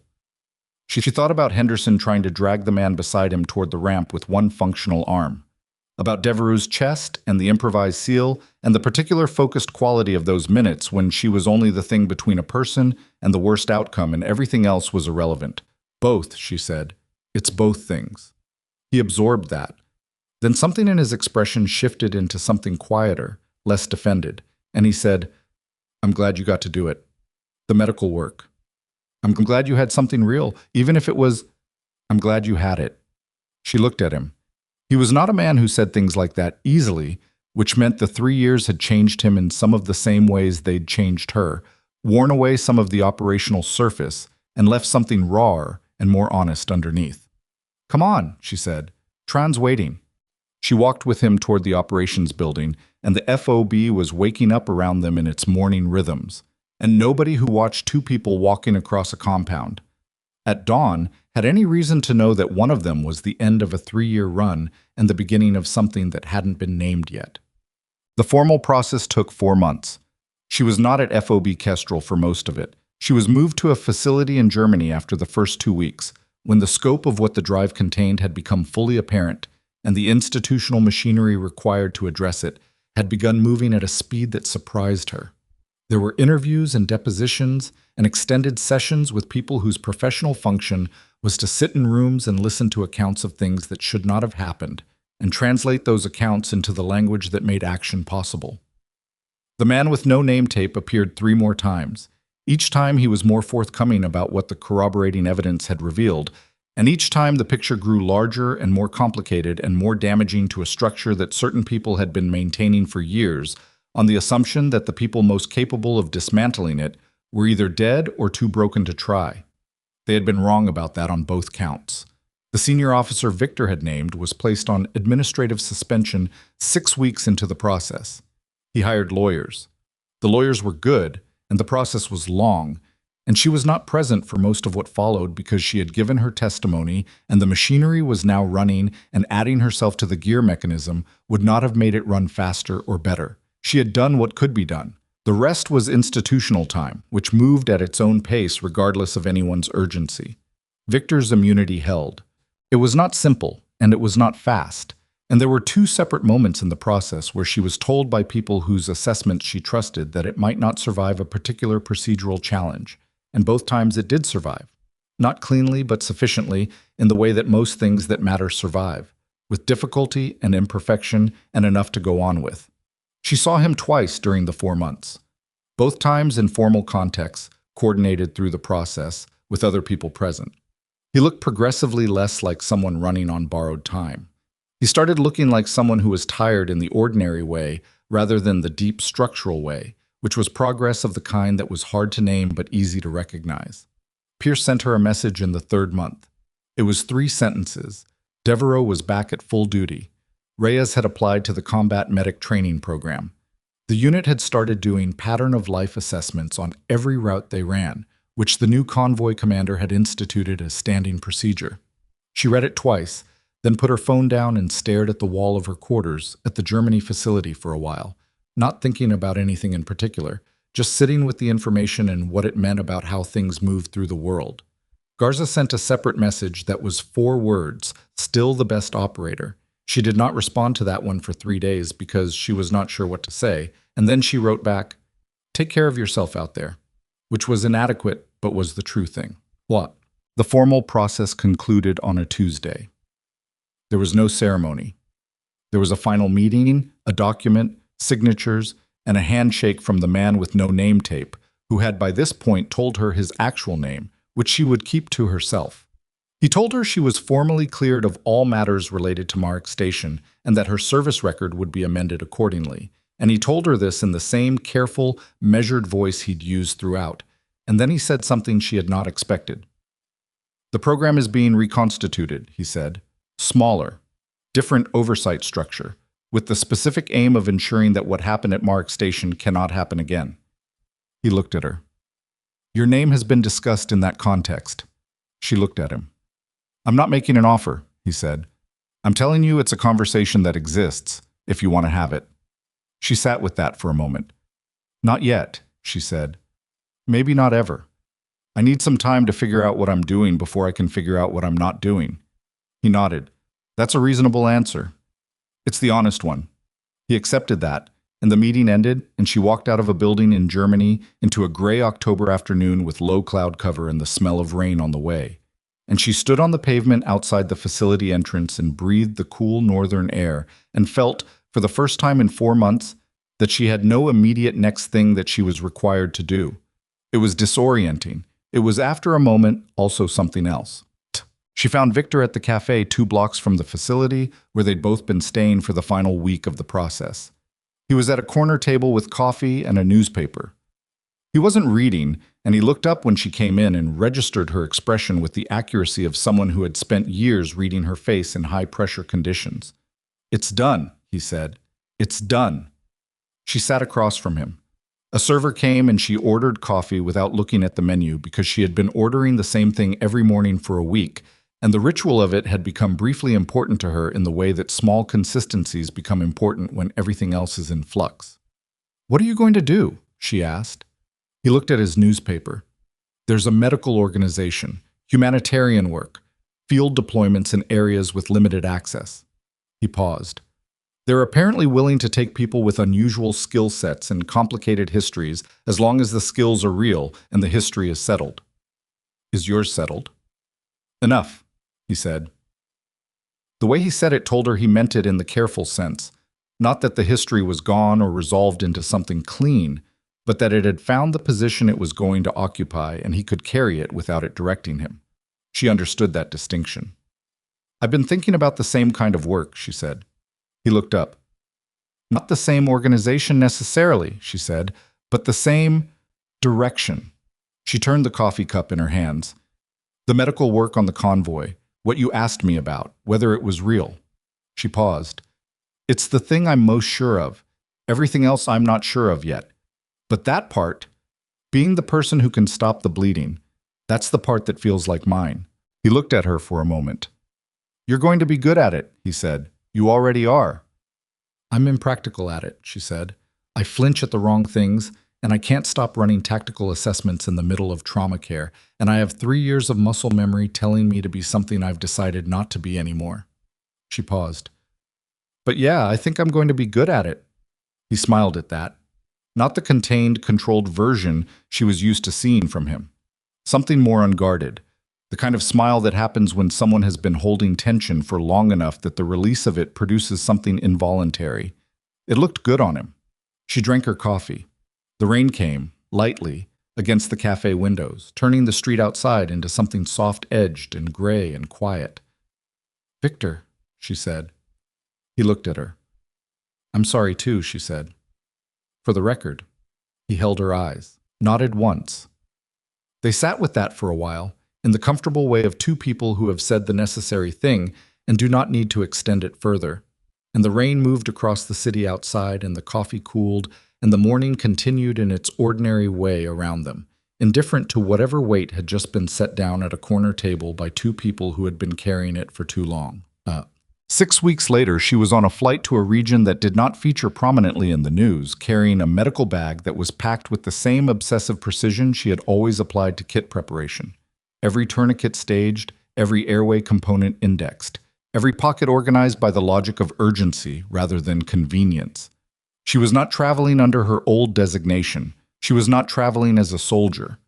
The organization she'd joined was small and pragmatic, and staffed largely by people with histories more complicated than their credentials, which suited her, and they had briefed her on the deployment with the kind of operational thoroughness she respected. And she had asked good questions and received honest answers, and felt, at the end of that briefing, the particular forward-leaning quality of being pointed toward work that mattered. Her hands did not shake on the plane. They had not shaken since the storage building in Alzara, and she was not certain whether that meant the thing that had been causing them to shake was gone, or whether it meant she had finally stopped fighting it and it had therefore stopped announcing itself. She suspected the process of not fighting it would take the rest of her life and would never be entirely finished. She was, for the first time in longer than she could calculate, okay with that. The plane descended through clouds into an early morning that was still dark at the edges, and below her was a city she did not know yet but would learn, and somewhere in that city were people who needed what she knew how to do, and that was enough. It was, she thought, more than enough. It was enough to go on with. The strongest people are not the ones who never break.